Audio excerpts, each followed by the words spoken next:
Good morning everyone, welcome to my channel. So today you would have been expecting me to work on the French garden, but I'm not. I'm still undecided what I'm going to do. I'm just going to move my stand. It must have crept. I actually vacuumed the floor in here yesterday. There was cotton threads everywhere and unfortunately it's carpeted and it's dark charcoal, so it really shows up every little thread that I work with. So I got a vacuum in today, which I'm feeling quite pleased. So my stand must have come a little bit too close to the table. Anyway, so the French garden. You were thinking that the fourth video after a prompt, I worked through each of the 4 projects was French garden. I can't decide what I'm going to do. I don't know if I want to do the pumpkin vine or a mix of pumpkin vine and scarecrow. So I thought until my head is comfortable with it, I'm going to stitch some more on this one because this one for a change has quite a lot of work in it. So last night I stitched the little beehive. I'll just zoom in. It's still got its red in there, so it's not as defined as it could be. So the little rustic beehive is done, and I did some little purple flowers here. So, and I sort of felt like I didn't have my inspiration around me that I was using when I sketched it, which was this little girl, because we took some of these flower suggestions, and this little sampler I did ages ago. So I thought, oh, I'll just stop. I was really tired too. I just sort of felt like I was not on my game, so to speak. So I thought today I'm just going to take it easy and I'm going to stitch some flowers instead. So I might start over here on this lavender and we'll reproduce lavender because it is such a pretty little, see that there? Come back a little bit. It's like a little mishmash of stitches. So I want that to be pretty similar to what I did there because I know it works. So I'm going to grab this green. It's a sort of a soft green. Grab a needle. I'm finding it difficult to stitch through this because there's so many layers of linen. It's actually quite solid.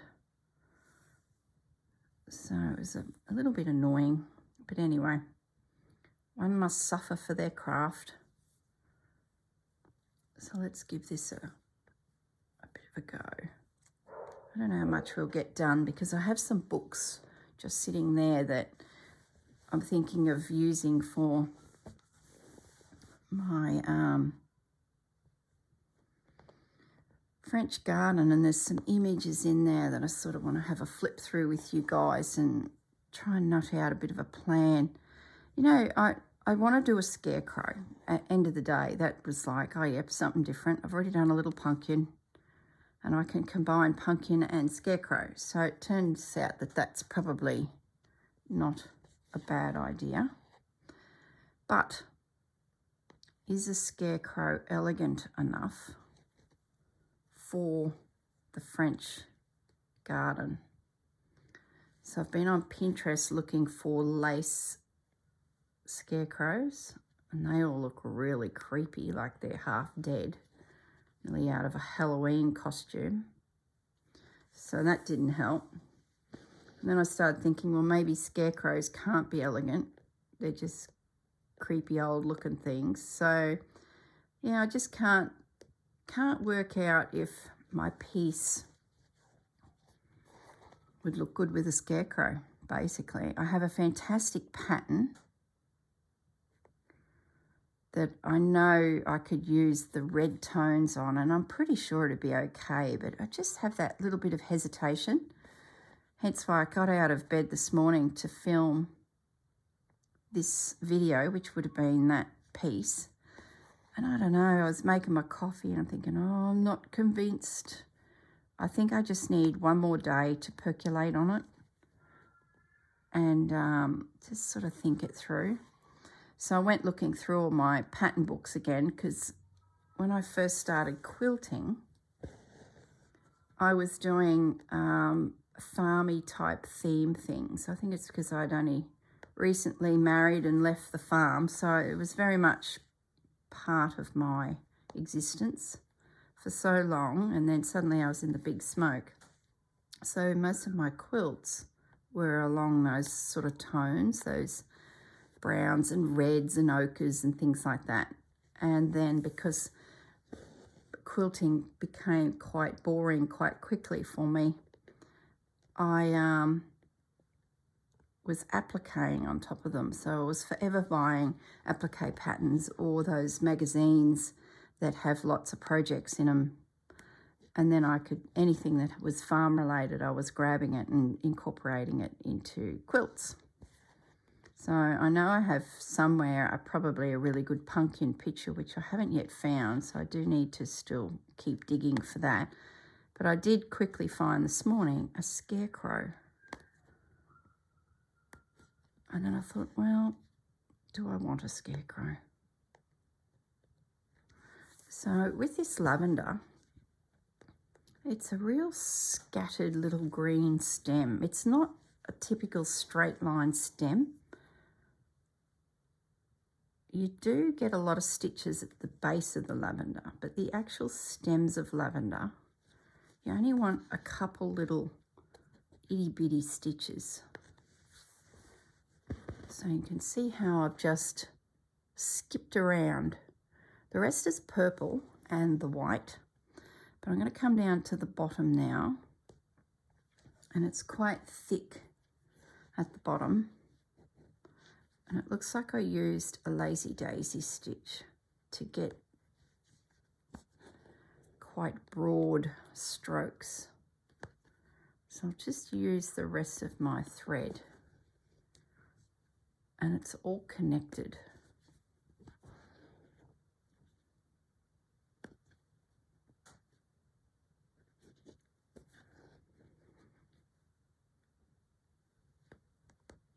Okay.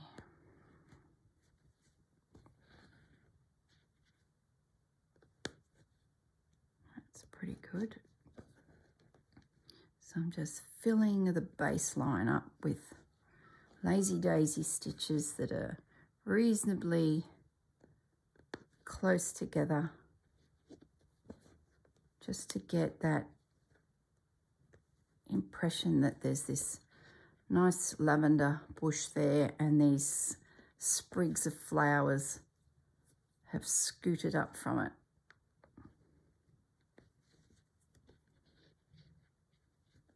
Lavender's easy to do.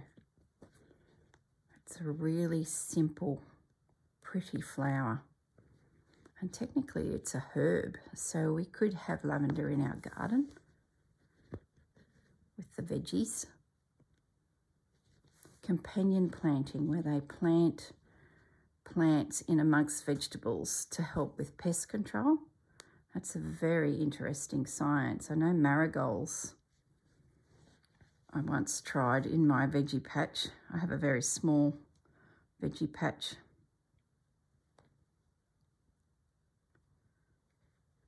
Here at home, and I planted marigolds one year as a trial. Now I've jiggered up my thread, and they just spread everywhere. I had more marigolds than I had vegetables in the end after a couple of seasons. But I've had to give up my veggie patch. I'm not going to mention names. There was a wolf. Someone knows I'm talking about him. Yeah, I had to give it up because a certain red and white and a black and white grub invaded my veggie patch. I've even got photographic evidence.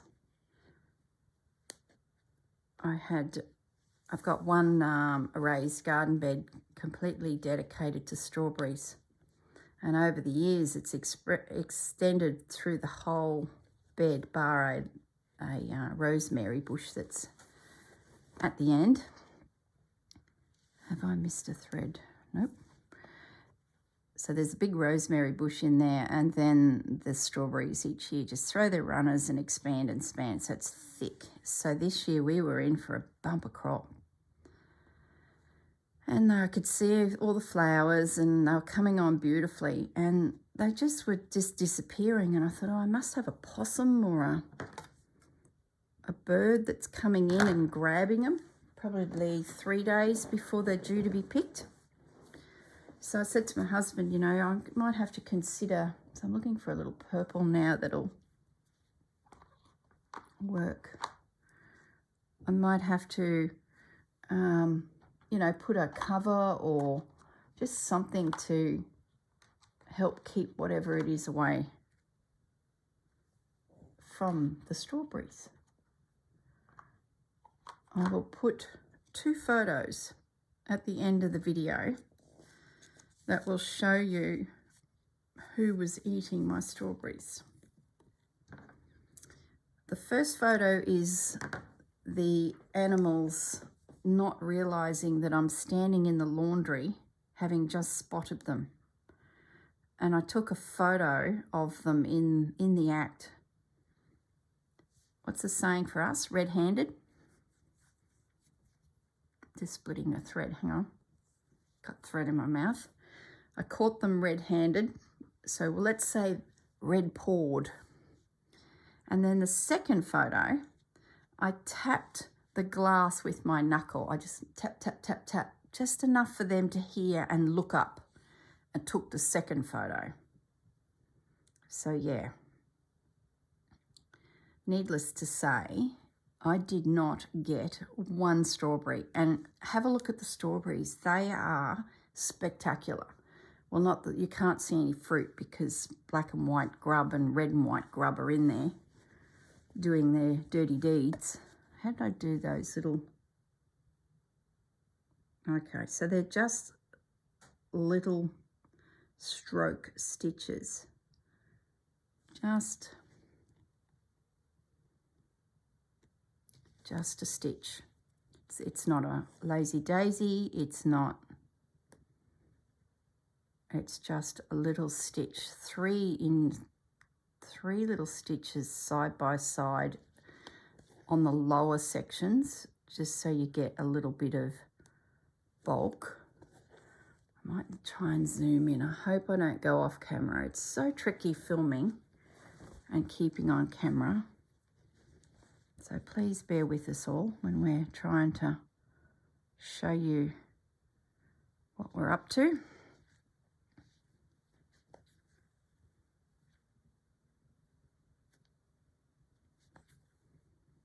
Yep, that's good. So 3 little stitches just gives, now my iPad is trying to decide whether it should focus or not, but I think that'll be all right. Then I had a little bit of green, so I'm going to scoot up to that area there.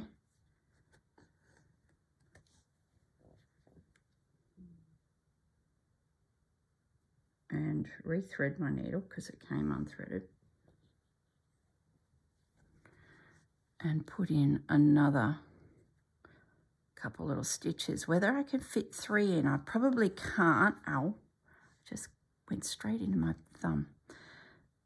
I probably can't, so I might just do 2. It's just getting that hint of those little buds that are on lavender. So you don't need much. And I'm using 3 strands of cotton, so that's giving me plenty of bulk. I think when I did that sample, so I'm coming up just above that green stitch now. I'm just going to drop a couple little stitches there. Now there's no more green stems, so I'm just going to go alternating sides, dropping in a few little stitches, creeping up to the top. That's black and white grub. So I'm just going to go back down there, come up between those 2.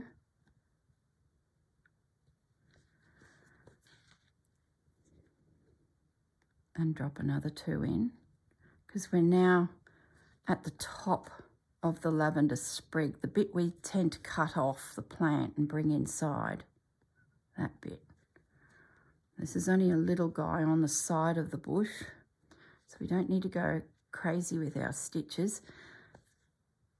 Now I'm going to leave it at that, because then what we do is I'm going to bring it up over here out of the way, and we're then going to grab some white, and we do a little itty bitty daisy stitch. Come on camera, catch up with me. I think you can sort of see anyway, even though that is a bit blurred. Oh, technology. I think if I was to invest in GoPros, that would solve a lot of that, but I don't think so. That's more for those YouTubers who do travel blogs and that. They need that handheld device, and then in the process of being handheld, to get rid of the shakiness, the GoPro has the technology to do that. I've been thinking, actually, this is why the GoPro's in my head. Okay, let's start at the beginning. Seeing you guys like to stitch and just listen to me ramble while you're stitching. I've got in May, I've mentioned it before, but I've got some new subscribers. In May, I'm fortunate enough to be able to snag a ticket to go to France on a tour with Lisa Mattock. And she does like foraging tours through France, searching for vintage fabrics, textiles, lace, things like that. And she takes us on a 10-day guided tour. See that little white, just the one stitch? This one I'm going to put 2 on. So being that I'm already over there and I'm already threaded, I'm going to scoot over there and catch them. So yeah, in May, I'm going on this tour. And Marianne, my mate, who's just joined the world of stitching, she's coming. She was thinking she had no real connection, you know, other than admiring all the bits and bobs I've been buying over the years and stitching and that. But now she's into stitching. Oh, I bet you she'll be in amongst the fabric up to her elbows in it. We've set her down that rabbit hole, guys. And her daughter, who she actually works for me. She's one of my managers in our Christmas shop businesses. So Chelsea and Marianne are coming along, so it's going to be fun. And I've hired an apartment and we are going to have a ball. So I've been thinking about what can I do for you guys in the process. And I don't like filming outside this controlled environment because I always feel like a bit of an idiot and everyone's looking at me. So like I went to a big Stitches and Craft show 12 months ago, and my whole plan was to film a bit of a walkthrough for you guys. I got too nervous. I just didn't. I stood there, looked at all the people, was convinced they were all looking at me, and I wasn't even filming, but I was imagining it, and I didn't bother. I chickened out. So I've been thinking about what I could do for you guys just to show you Paris, I guess. So that's when I was chatting to my husband about it, and he said, oh, that's a good idea. You can show him your walk each day and where we go, and, you know, I don't know if you're interested or not. But anyway, that's where the GoPro came into my mind, because I'm thinking, well, the iPhone will just make us all seasick because it wriggles around so much. I'm just scooting along the top of each one of those stems and putting in that little stitch. I might as well, it's all there, easily accessible. And now they're done. The green is done, so all I've got to do now is just come through with the purple buds and finish off the lavender. So it's quite a quick, easy little plant. So yeah, if you've got any suggestions, I'm not sure if I'll get too much done in the actual shops because of, you know, privacy for the businesses for a start. You've got to get permission for these things. So even it might just be some still photos. So, but it's really more about the actual trip and the adventures that we 3 chickie babes get up to. So I'm definitely thinking about that, and I may need a GoPro to do it properly. Then it's just another device to learn, and but I think it'll allow me to download the data so that it's safe, because there's only so much you can store on your phone or your iPad. So it's probably the next step. So anyway, I got time. The other thing I've got coming up, which I'm a bit perplexed about what I'm going to do for you guys, is our annual little holiday is coming up for Gaz and I. And we go usually on a cruise. Now, we haven't been on a cruise for some time due to the whole world coming to a spinning halt with COVID. And the cruise ships were certainly a bit of a petri dish there for a while. They probably still are, mind you. But anyway, it's beside the point.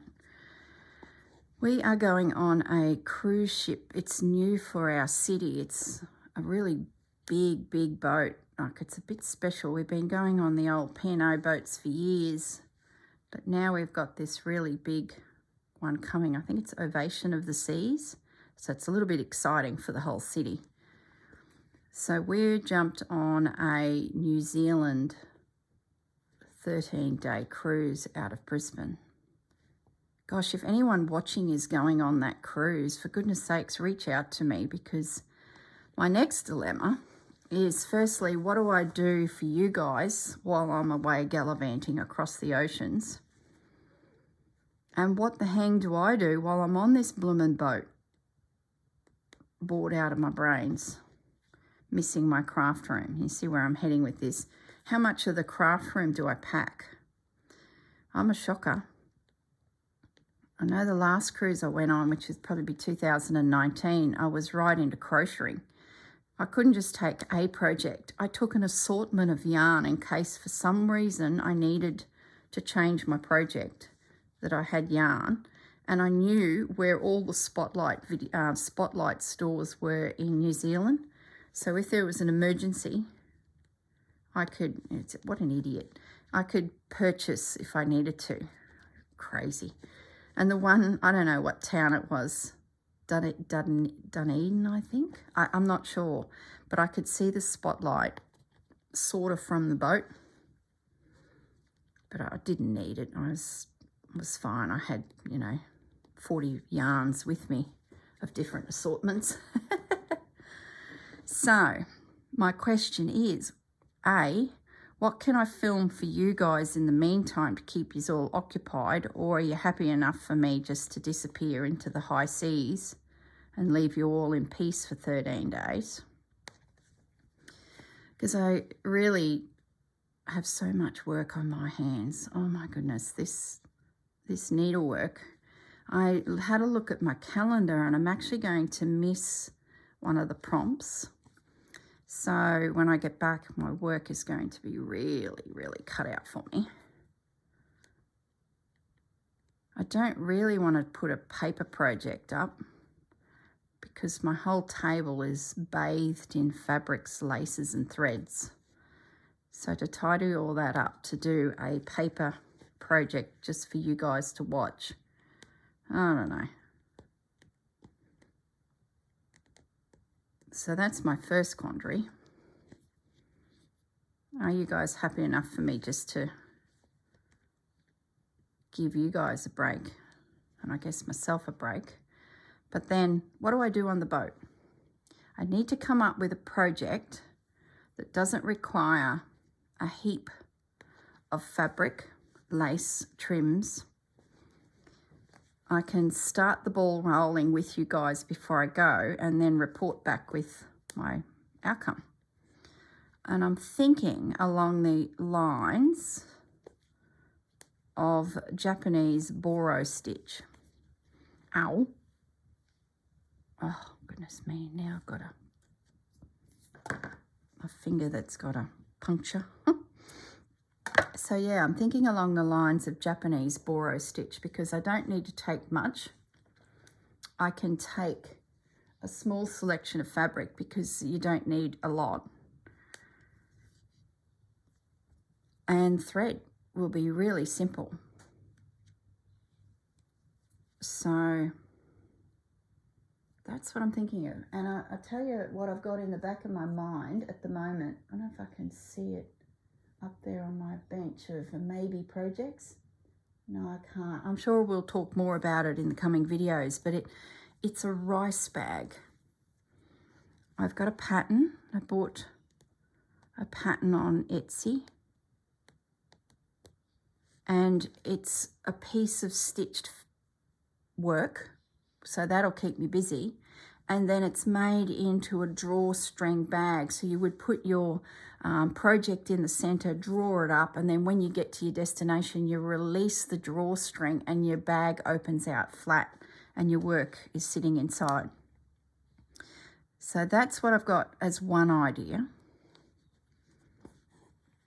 And then I guess if that gets done in lickety-split time, oh, I just did a lazy daisy stitch, doesn't matter. It'll still look okay. I can then just stitch together some pieces of fabric in that borrow style of stitching and maybe turn them into journal covers or things like that. So that's what I'm thinking. It'll be quite easy to pack that. I just got to make sure I've got plenty of cream or white thread. Hang on a moment, I'm going to sneeze. Sorry, guys.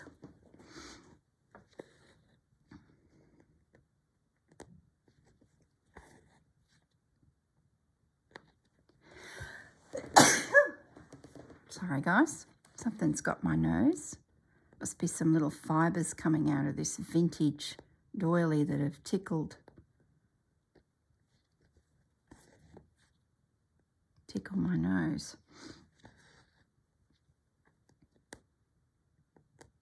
This is the scrap of doily that was connected to that girl, the crinoline. I'm gonna sneeze again, I think. So that's what I'm thinking about. Hang on a minute. Oh, goodness, no. Must be some fine little dust particles or fibres coming out here around my nose. So I need to have a good think about Paris and how I capture that or not. And my little cruise to New Zealand with hubby, our little holiday. What do I do on it? Hubby likes to sleep in, so I won't see him till like 10 o'clock. And of course, I'm up with the cleaners at 4.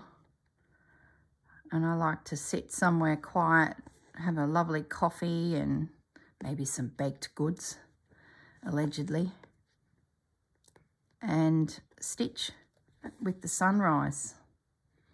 And by the end of the cruise, I usually have half a dozen ladies with me stitching, because you usually find like-minded people. So they might be crocheting or, you know, doing something. So we usually, I usually create a gang or a gaggle.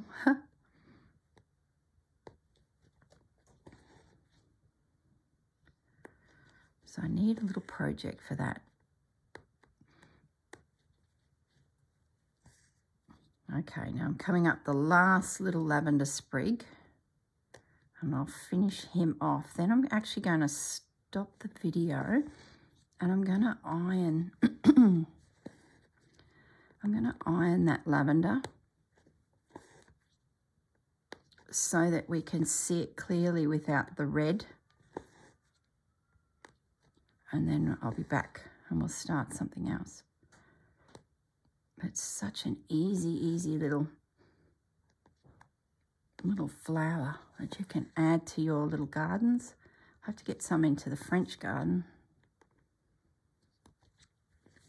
being that there's French lavender.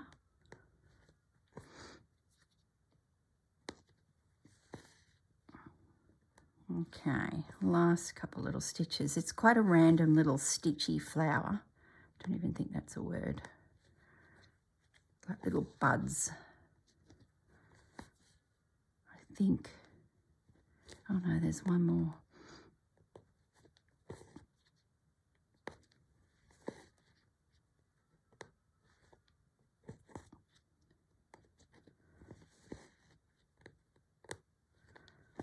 Okay. My battery's going low too, and messages just come up on the screen, so probably a good thing I stop, charge, iron, and come back to you. All right, I might leave it at that just in case that battery is getting quite, oh no, nearly there. Surely it'll be able to last.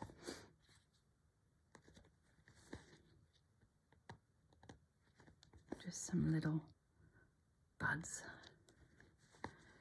And that guy, just connect the white little stitch at the top with a few little purple stitches just to bring it all together.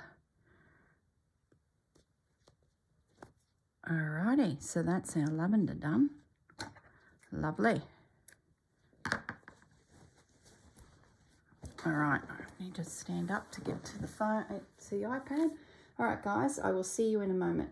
Bye.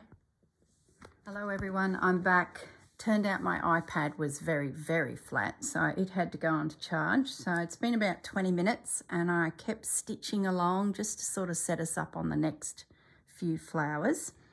I put in some stems around those little purple star daisies that I did prior to filming. And then I started doing all of the French knots around this Queen Anne lace. Now I started with white like I did in my sample, but you just couldn't see it. So I've broken a few rules and I picked just a soft pink to do it. I figured it's my piece and I can if I want to. So at least now I can see these little guys. I've ironed it so the red is gone. So I'm just now popping in a few more just to finish this little cluster. Now let me get to the camera. Now you'll see the clusters of knots. That's the secret to this particular one, is put together some French knots in a little circle somewhat loosely, and then stitch some green little stemmy sticky stitches out to it. Now I only used 2 threads that time, just so that I kept my stems quite fine. So I just want to wrap it twice, go back down where I came up. French knots are probably one of the easiest little stitches out there that you can do if you're a beginner, and you use them all the time. There is a colonial knot too, which is slightly different, but with the French knot you can wrap as many times as you sort of like, especially if you want quite a bulky little knot. But these ones I'm just wrapping twice. And that should just about do that particular, whoops, 1, 2, and back down we go. You can use French knots to even hold sequins on. They're just a handy little knot to have in your repertoire. Okay, now I want to get to these cornflowers. We've only got half an hour left of our time. So I also let's get rid of, now this stitching I am doing, I just wanted to note that this is very simplistic embroidery, keeping in tone of the embroidery pieces that are all through this work. It's just very simple stitching, not like the book that everyone's sort of working with to create you know, different feelings of flowers by combination stitching. You can see there's combinations of stitches to build up unique and diverse looking little clusters of flowers, where this is more where we all started, I sort of feel. Now I want to do this cornflower. So I've picked two blues. First blue is the lighter of the two. I'm only using 2 threads because I want it to be quite fine. The stem I used 3, so it's a little bit chunkier.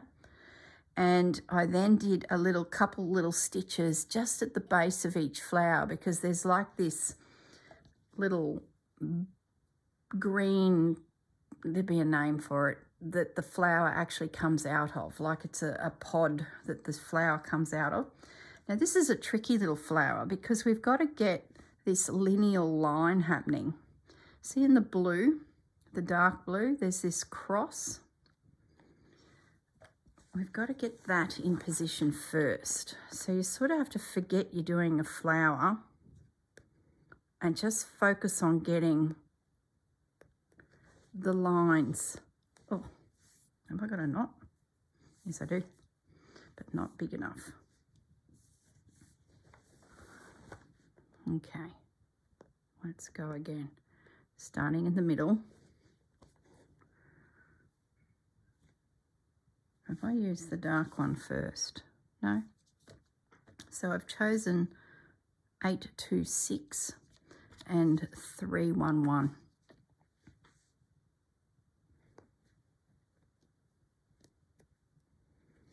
So we're getting this long line. It's a bit long. Where's that one there? The first one's not long enough. Okay, let's get this sorted. Just a little bit longer. It's quite an unusual shape of a flower. It really is a good one to try because it teaches you about getting your flower to look like it's, say, facing the direction of a sun or something. It's not just a flat flower on the page like a child would draw. It's making your flower look like it's got a bit of movement to it, for want of a better word. And then once you've got that long line, then it's just little stitches filling it in so that those lines don't lose their direction. Oops, what have I done? I've split my thread catching it. Yeah, that's better. So now the flower sort of, it's hard to describe. Instead of the flower just being, you know, like that, it's got this tilt to it, or this tilt to it. Does that make sense? So now it's just little stitches working up the center.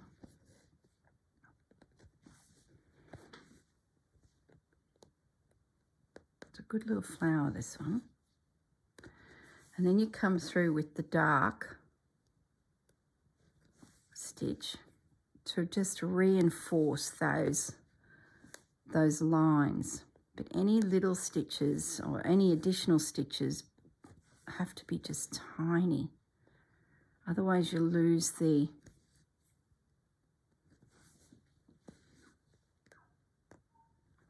shape.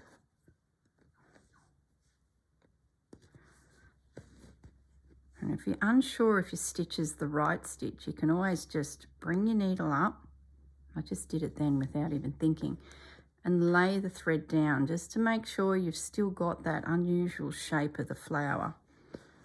Okay, so I'm now just going to take my thread over here and get my dark blue one. And this is the final couple little stitches that really help the eye to catch onto those lines like a highlight stitch. So we're coming across.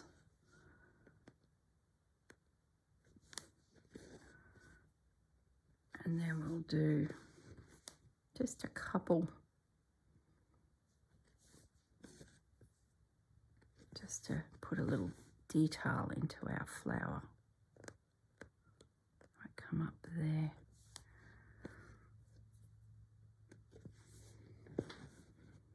Maybe maybe a little itty bitty stitch over here just to show that there's a twist in the head of the flower. There we go. It's a fun little flower to do that. Now the book that I got these from, I've shown in other videos, is, let me come up, is that one. There's a whole heap in the range of A to Z books, but that one really focuses on actual flowers and the process to stitch them by name.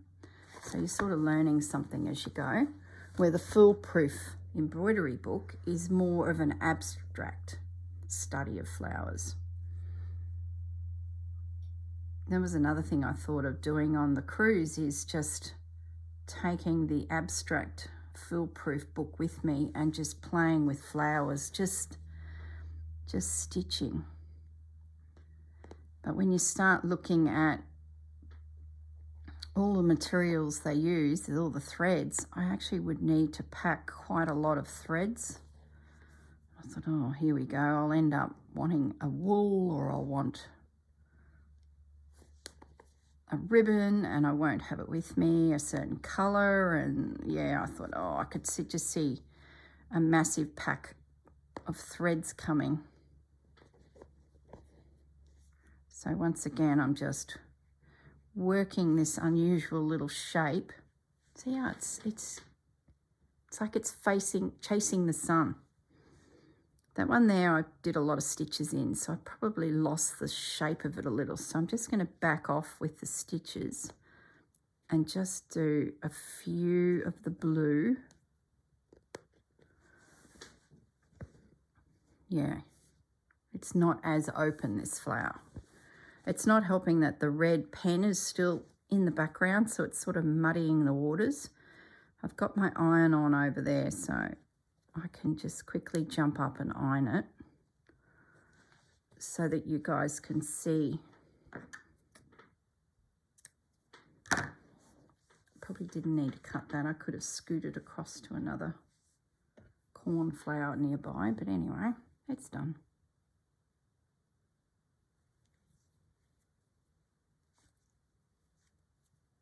Okay, let's now get a couple of these dark, let's zoom in again. There we go. See how the shape is just different? That one's got too many stitches. So let's try this one with just a few less. And I think, yeah, this is better.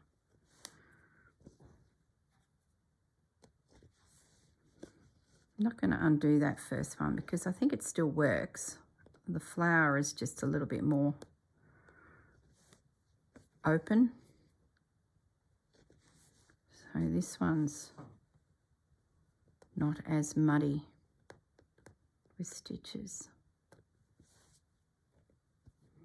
Oh, goodness sakes. We could just invent an apparatus that doesn't allow you to unthread.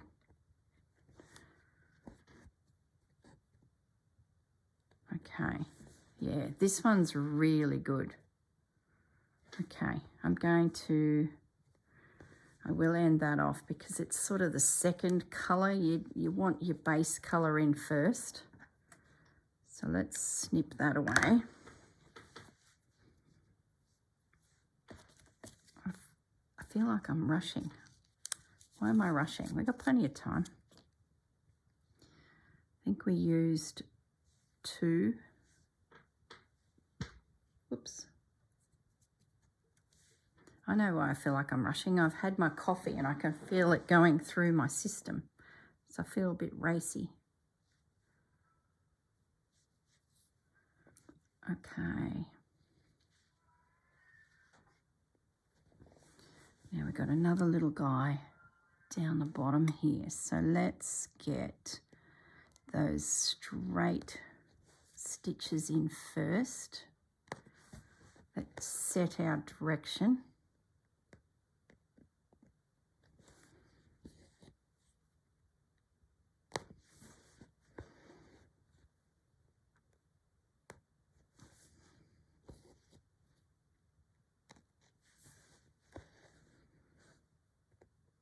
Maybe I do a sampler while I'm away of flowers.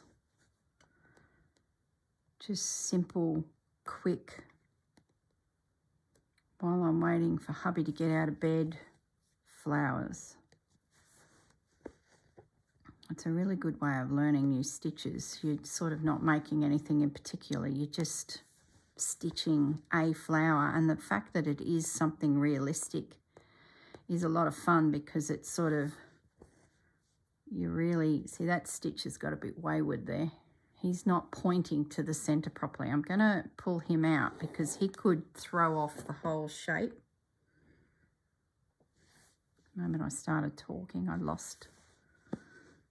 That's better. Stitches are funny. Like if you don't quite get them right, I just put a little guy in the center there, but off center.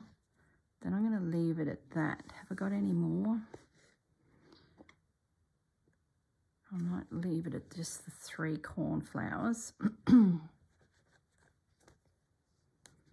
There's so much inspiration just on this piece. I didn't do a knot then, I just did a couple little stitches. I better knot it. Don't want it coming undone.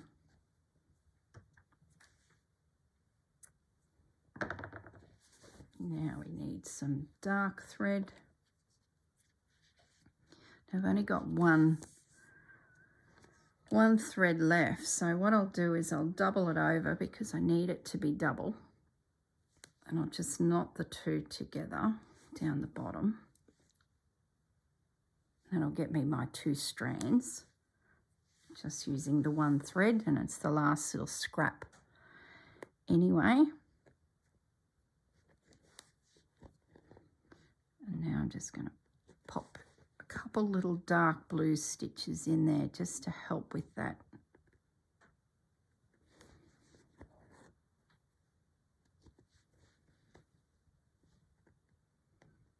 And maybe one up the center.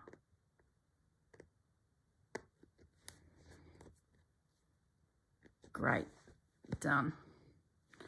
So that's good. We've got some lavender done. We've got some cornflowers done. We've got the Queen Anne lace using French knots done. It's like lots and lots of little itty bitty stitches here, or itty bitty flowers here in this piece. So it's really good because I get to play a bit. Now I'm going to jump up and iron that bit so that you can see. So just hold for a moment. I'm not far.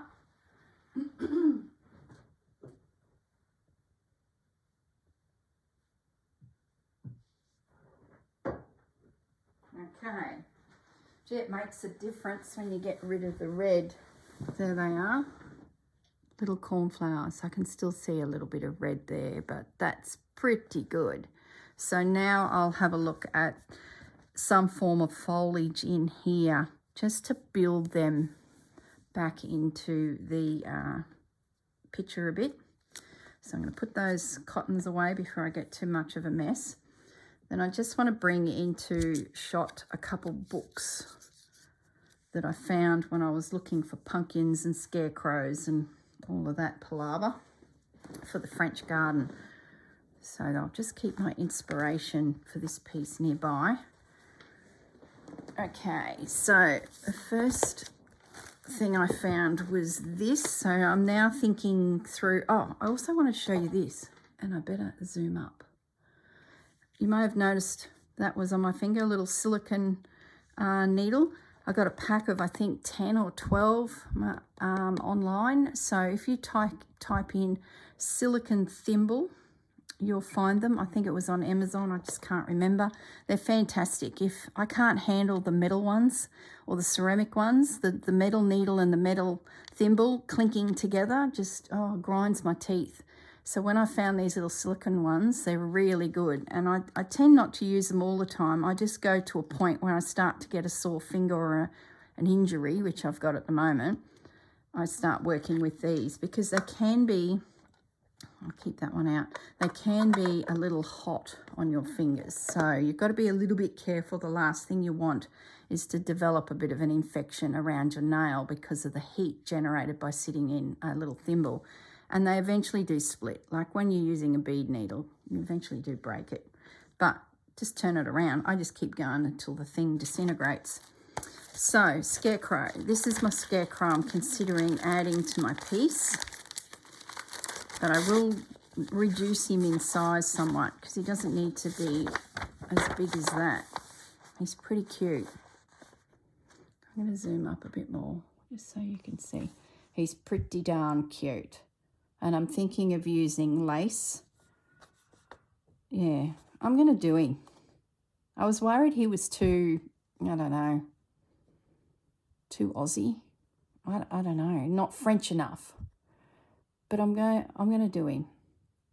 And I'll think about the pumpkins. I can always add some pumpkins around his base. So that's the plan for the French garden. Whether you'll see that video tomorrow or I carry on with the embroidering of this piece we just did, because I sort of want to get it done and then it's out of my hair and then I can focus on,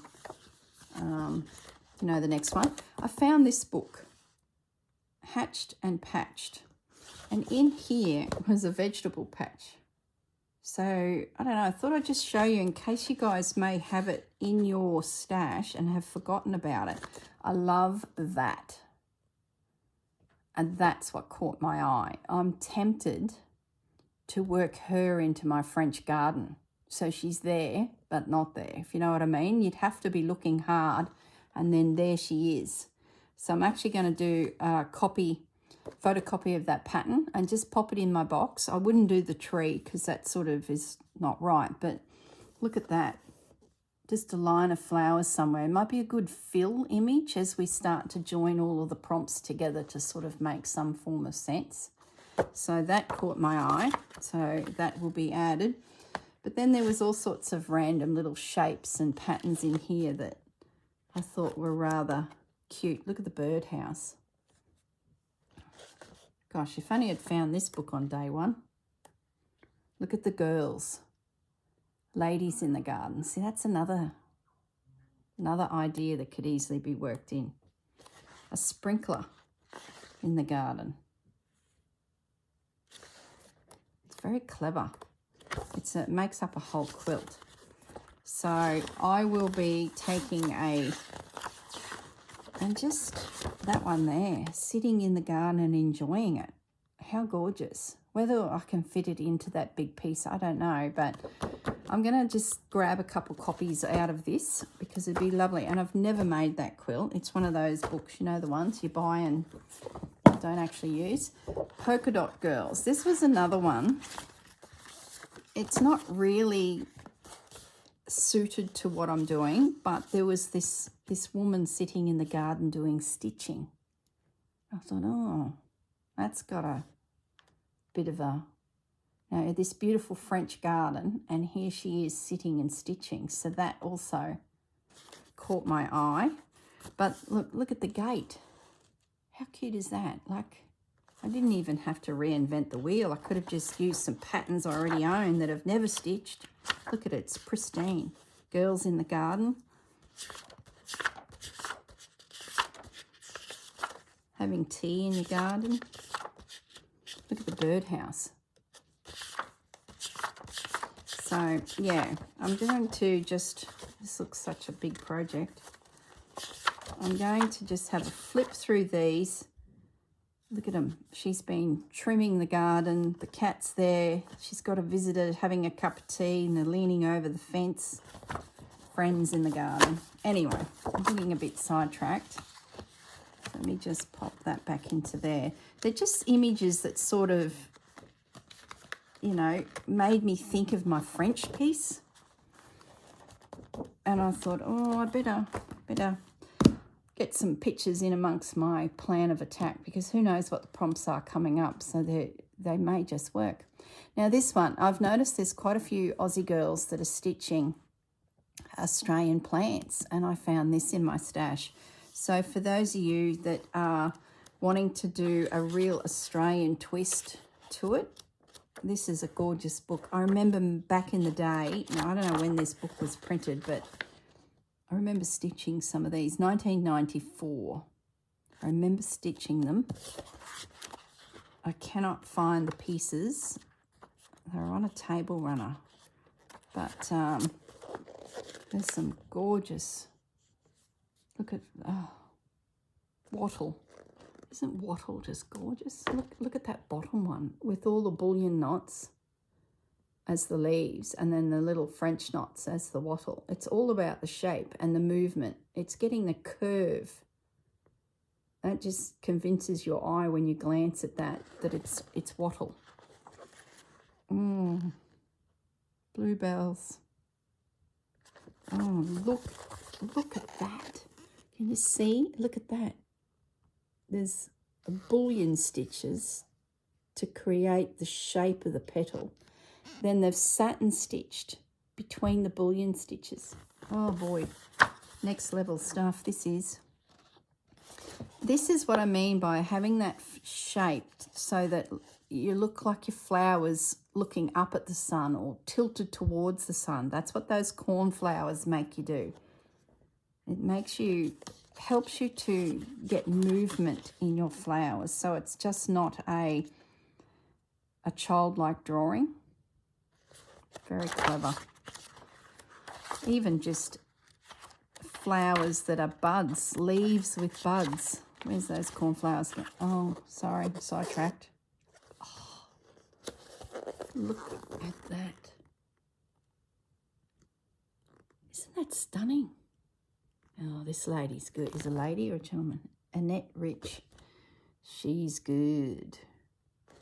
Oh, how did she do that?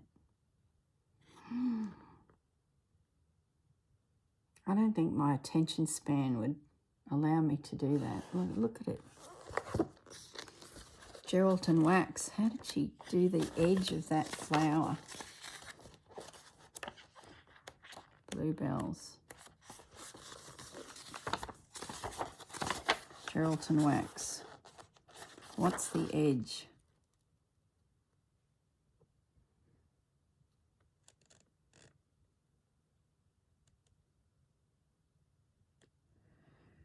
Oh goodness, bullion stitch.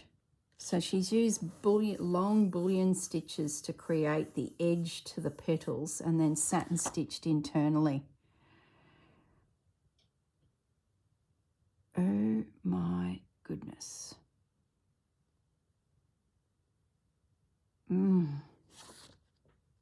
It's that little raised, and Geraldton wax, I'm not sure if it's in other countries, but Geraldton wax is like quite a waxy little flower. She's a firm little flower. So that really gives the impression that that's Geraldton wax. Let me zoom in so you can get a closer shot. Look at that.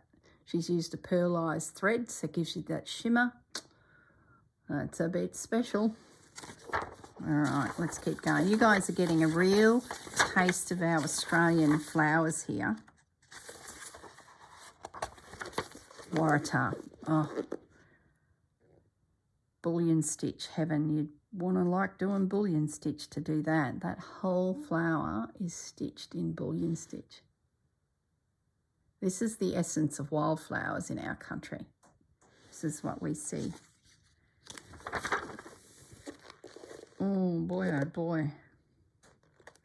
Look at this. Zoom in, close up. Wow. You know what makes that flower? Where's a pointer? Come on, we're going to school now. You know what makes that flower? Is these tiny little single thread strokes around the outer edge. I'm sure there's more there that my eye's not seeing, but she's got a stitch around the outside, satin stitch, bullion stitch in there, French knots, and then these tiny little, that's probably more my stitchability. Oh my goodness, look at that. That kangaroo paw, I'm going to guess. Maybe. That's definitely kangaroo paw. Oh, flax, I think. Flax flower. Desert pea. Gosh, I'm really testing my memory now, but that's all bullion stitch. Oh my goodness, we're running out of time, Corrine. Move it along. Where's the pretty pictures? Let's just go to the pretty pictures. That's what we do, don't we? When we're looking at books, we never read the detail. I think that's the end of the pretty pictures. She's just used all of those pieces on napkins. Okay, let's zoom up. Whoop, out, up. You guys will be sick of this.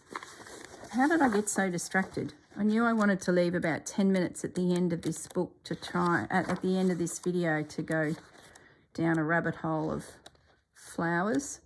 So, yeah, if you aren't an Aussie and you'd like to play with some of our wildflowers, look at the basket of flowers. I remember in the day when I was doing folk art, remember that? And this was the style of pattern that we'd use, and they were always going on to timber boxes, timber placemats. And we did a lot of folk art flowers that were Australian, because it's all about that single stroke, and you're getting your paint on your paintbrush to flow through in one movement, but you had to get your texture and your shading and your shape all in that one movement. It was a lot of fun. So there's the stitched flowers as a piece. Stunning. So if that book catches your eye, guys, take a screenshot and come and play in amongst Australian wildflowers. Very cool. Anyway, I think I've done my time.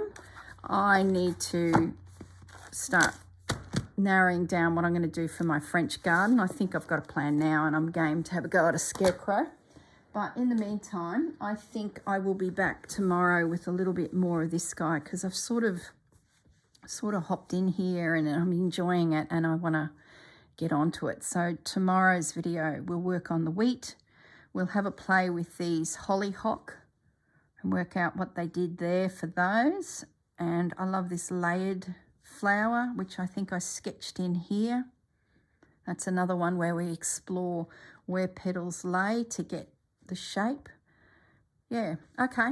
All right, guys. Thank you for joining me, and I will see you in the next video. Bye for now.